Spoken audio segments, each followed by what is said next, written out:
I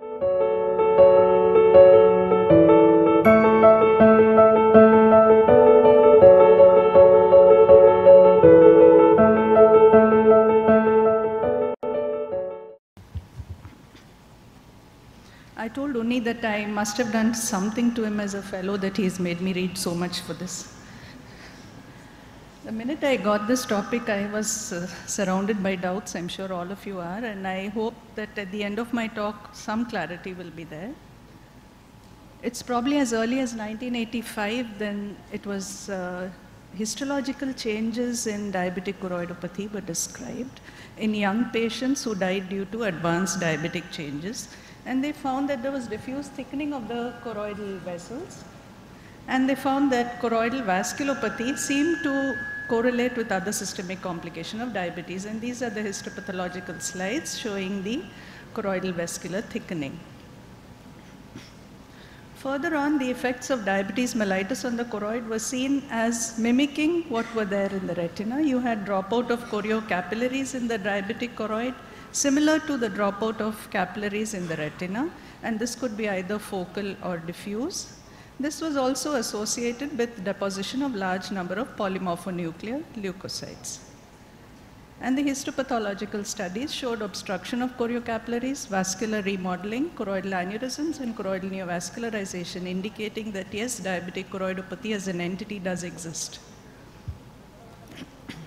And very often we are not able to understand visual loss. We can sometimes think it's due to choroidopathy, but it's always a little difficult to evaluate the choroid by conventional imaging techniques. And we all know ICG angiography is not commonly used, and this is important to study the choroidal circulation. There are a few studies, however, which have shown that ICG shows choroidal abnormalities not seen on fluorescein angiogram. These could be hypofluorescent spots, which indicate ischemia, and they are related to the severity of the retinopathy, but could also be an age-related change. You can get small dots, which are choroidal aneurysms, and you can get large hypofluorescent dots, which indicate choroidal nodules, and these are seen in patients with poor control. Here you see the ICG showing areas of focal dropout. Nothing is seen on the fluorescein angiogram, indicating ischemia. These small areas of ICG hyperfluorescence that you don't see in the angiogram, and these large areas of ICG hyperfluorescence. And you also see an inverted flow phenomenon where the choroidal vessels fill later than the retinal vessels, and this has a relationship with severity of diabetic retinopathy. However, we have better access to OCT, and the enhanced depth imaging and swept source OCT imaging has increased our ability to study the choroid. And we see this paper that shows that it is possible to have repeatable and reproducible choroidal vessel layer measurements, which helps us to study diabetic retinopathy better. However, the studies on choroidal thickness are a little conflicting. This was a paper in 2003 that showed that the choroidal layers get thinner with advancing diabetic retinopathy. And they found that the large vessel as well as the medial vessel layers become thinner as you see the diabetic retinopathy advances, and this was significant. A similar finding was also seen in an Indian study done from South India. We have the LV Prasad group and our group as well, which again showed that choroidal thickness decreases with advanced incidence of diabetes. But however, we also saw the opposite. We see that choroidal thickness decreases only after PRP, but increases exponentially as diabetic retinopathy becomes more and more severe.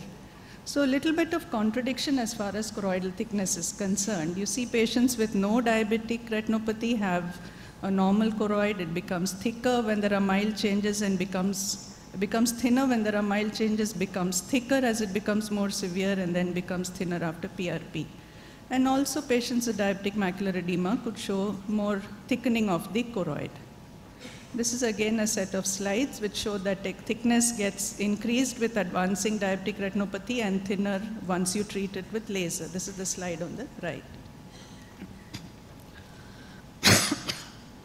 In addition, we now had the capacity to do NFAS imaging on our swept source OCT. We know swept source images the choroid better than enhanced depth. And there were few findings that were seen in this study.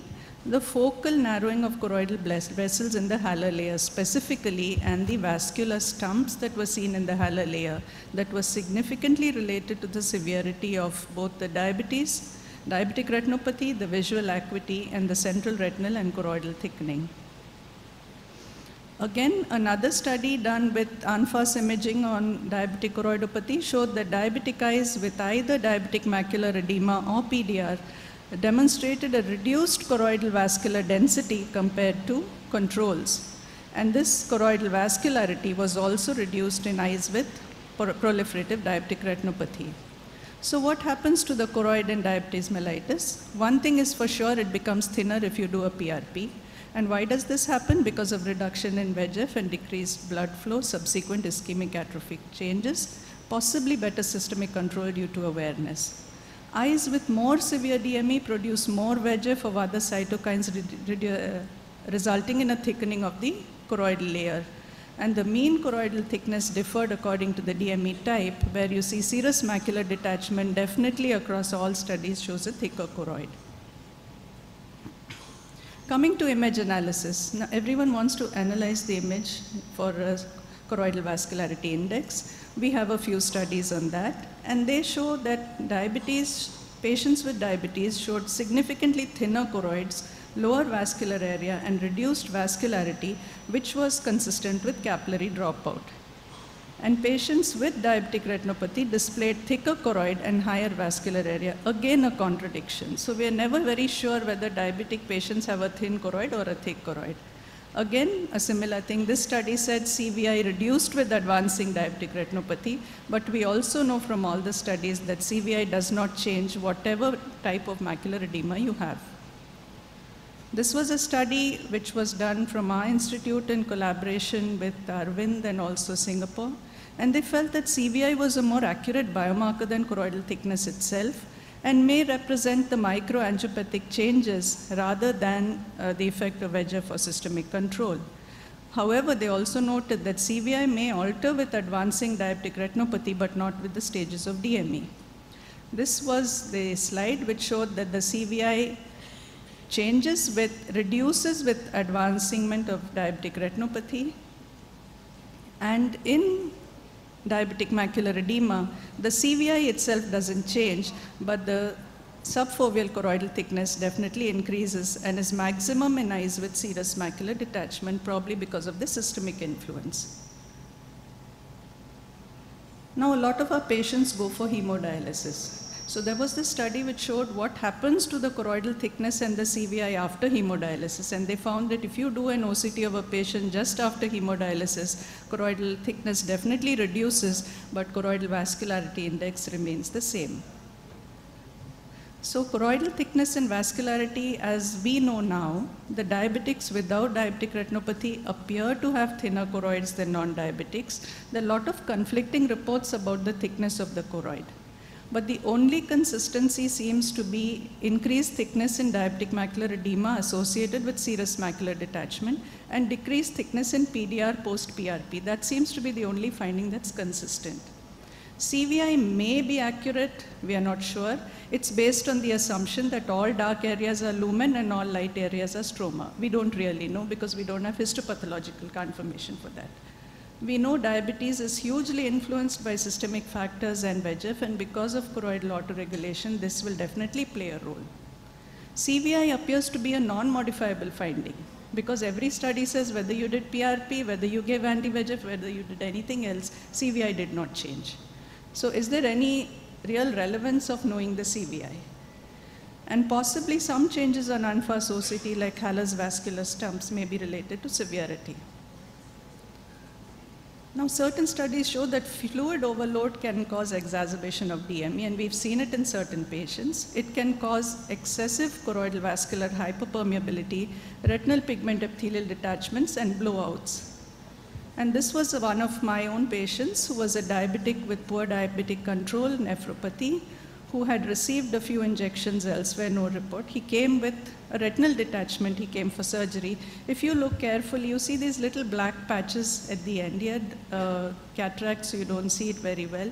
You see these little black spots. indicating that these are multiple pigment epithelial tears. There was no retinal break visible.